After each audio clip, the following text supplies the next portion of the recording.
Good morning students. पिछली कक्षा में हम लोग पढ़ चुके हैं अध्यापक के महत्व, और आज की कक्षा में हम लोग पढ़ेंगे, उसी में क्रमशः पढ़ेंगे अध्यापक के गुण। जैसा कि आप लोग को मालूम होना चाहिए, किसी भी विद्यालय या शिक्षण संस्था के लिए अध्यापक एक रोल अदा करता है। उसी में जो यह क्रमशः उनके गुण है, पहला होता है शारीरिक व्यक्तित्व वाला व्यक्ति या आकर्षक शारीरिक व्यक्तित्व। दूसरा होता है वाणी में ओज एवं स्पष्टता। तीसरा होता है विषय का पूर्ण अधिकार, विषय का पूर्ण अधिकार। चौथा होता है जिज्ञासा एवं अध्ययनशीलता। पांचवा होता है शिक्षण कला का उपयोग करने वाला। छठवां होता है समस्या समाधान करने वाला। सातवां होता है अन्य विषयों का भी समान ज्ञान रखने वाला। उसके अगला जो होता है चरित्र निर्माण करता होता है, जिसका दृढ़ चरित्र होता है।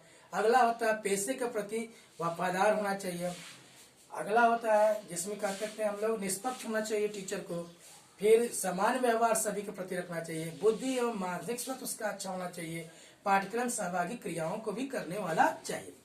अब जैसे कि हमने पहले ही बोला, आकर्षक शारीरिक व्यक्तित्व वाला शिक्षक अगर आकर्षक दिखता है, जैसे ही कक्षा में प्रवेश करता है तो बच्चों में एक धारणा बनती है, देखो वो कैसा दिख रहा है। उसकी जो स्मार्टनेस और लुक वगैरह के कारण भी क्या होता है, शिक्षक की तरफ लोग आकर्षित होते हैं और विषय को रुचि बना लेते हैं कि वो ऐसा पढ़ाता है वैसा पढ़ाता है। जो उसके यानी कि लुक के बेस पे भी लोग यानी फिजिक उसकी स्टाइल जो होती है उसको भी अपनाने की कोशिश करते हैं और धारणा बना लेते हैं कि वो ऐसा दिखता है इसलिए ऐसा शिक्षक है, बहुत अच्छा दिखता है, लुक गुडिंग है। इसलिए आकर्षक शारीरिक व्यक्तित्व वाला भी कक्षा में प्रवेश करता है तो उसका भी एक अलग इंप्रेशन बनता है। दूसरा होता है वाणी में तेज, सरलता या स्पष्टता।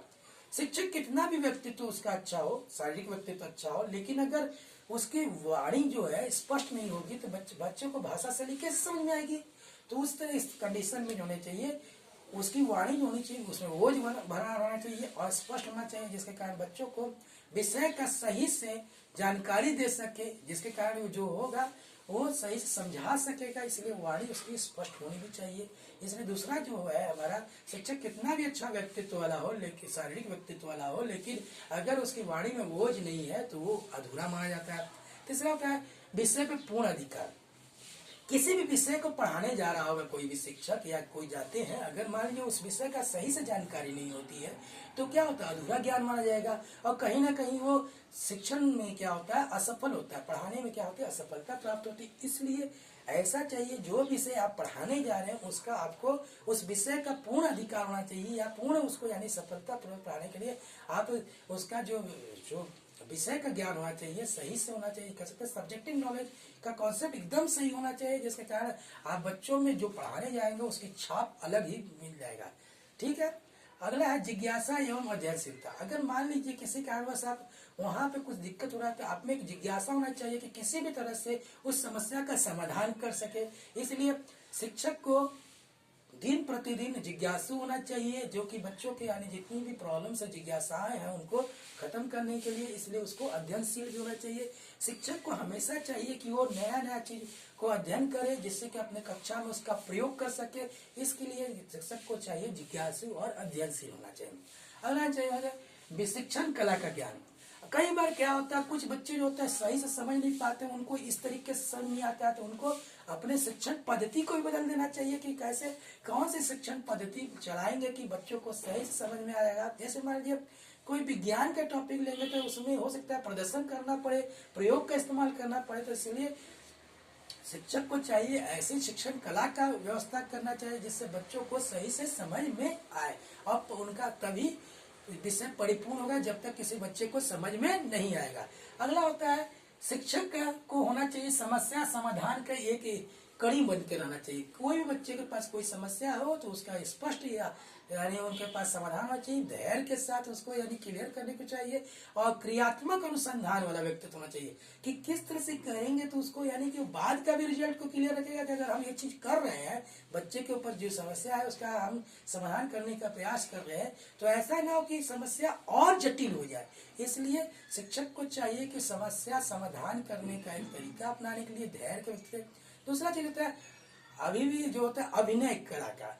कई बार क्या होता है, छोटी कक्षाओं में आप अगर जिस प्रकार लेक्चर करके देखे जाएंगे तो बच्चे स्पष्ट नहीं समझ पाएंगे। इसलिए शिक्षक को चाहिए अभिनय कर सके। जैसे मान लीजिए कोई पोयम पढ़ा रहा है, तो जब तक उसको समझाएगा नहीं कि अपने वह यानी संकेतों द्वारा चाहे अभिनय को द्वारा, तो बच्चे को समझ में नहीं आएगा। इसलिए शिक्षक को कक्षा के अनुसार अभिनय पद्धति को भी अपनाना चाहिए और साथ साथ वो प्रयोगों का प्रयोग कर सकता है कि कैसे प्रयोग किए जाएंगे, प्रदर्शन करेंगे, जिसके कारण बच्चे को समझ में आएगा।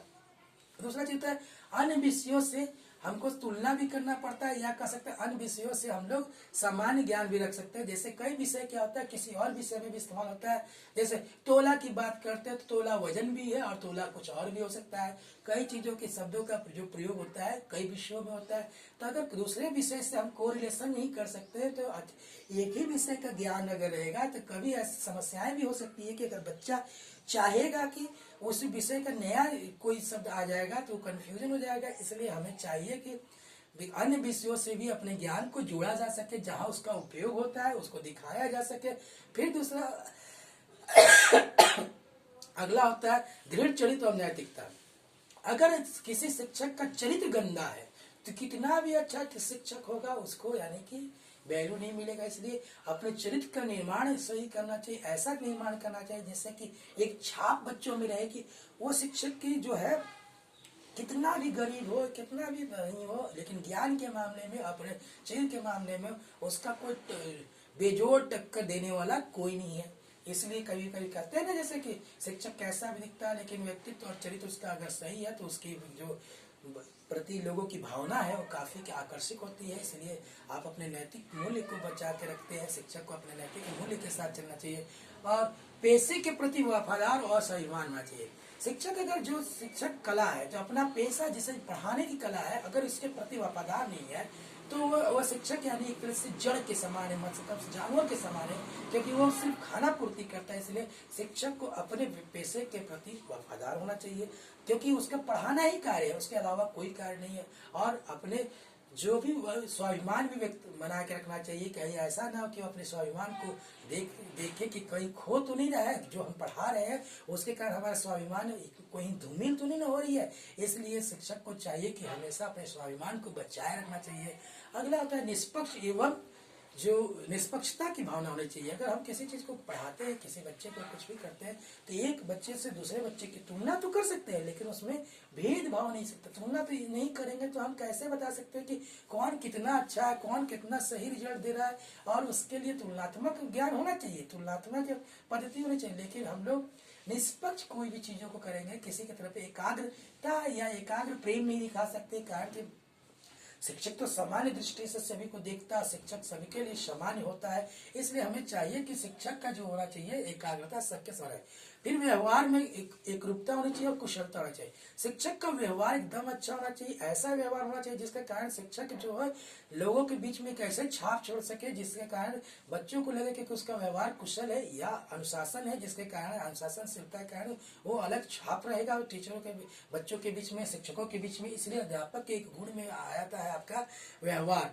अगला होता है बुद्धि एवं मानसिक स्वास्थ्य। अगर किसी भी शिक्षक को पढ़ाते समय लगता है कि वो अपनी बुद्धिमत्ता का सही प्रयोग नहीं कर पा रहा है, उसका स्वास्थ्य सही नहीं है, किसी कारण वो परिश्रम तो करता है लेकिन उतना रिजल्ट नहीं दे पाता है, धैर्य नहीं है, सहनशीलता नहीं है, तो ऐसा शिक्षक भी कभी कभार जो होता है आकर्षक पढ़ाता तो है लेकिन उसके ज्ञान का सही से ज्ञान लोगों को मिला नहीं होता। उसी के बीच में मानसिक स्वास्थ्य में बोलते हैं कि कोई अगर कोई व्यसन क्रिया करता है कक्षा में, कोई शिक्षक हमारी व्यसन क्रिया करता है तो वो ऐसा चीजों से वो बच्चों में धूमिल छाप पड़ती है। व्यसन क्रिया समझते होंगे, नशा त्याग का चक्कर होता है चाहे कुछ भी।